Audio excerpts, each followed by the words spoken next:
আপনারা জানেন গত ৯ তারিখে যে ভোলা সদর থানাধীন রাজাপুর ইউনিয়নের কন্দ্রকপুর সাকিনে ৪ নং ওয়ার্ডের ওখানে যে ইতি বেগম নামে একজন ভদ্র মহিলার বাসায় ঢুকে কামাল হোসেন নামে একজন তাকে জোরপূর্বক ধর্ষণ করে মর্মে আমরা একটা অভিযোগ পাই।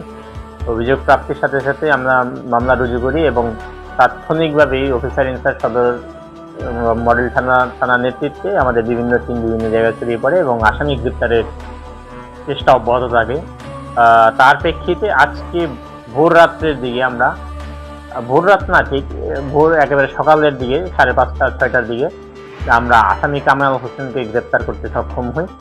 তো গ্রেপ্তার করার পরে তাকে জিজ্ঞাসাবাদের কার্যক্রম চলছে। আমাদের জায়গা থেকে আমাদের মেসেজ হচ্ছে, যারা এই ধরনের অপকর্মের সাথে যুক্ত হওয়ার চেষ্টা বা চিন্তা ভাবনা করেন তারা এর থেকে বিরত থাকার চেষ্টা করবেন। অন্ততপক্ষে ভোলা জেলা পুলিশ তার সামর্থ্যের সবটুকু দিয়ে আসামি গ্রেপ্তার এবং অপরাধ থেকে নিবৃত করার সর্বোচ্চ চেষ্টা করবে।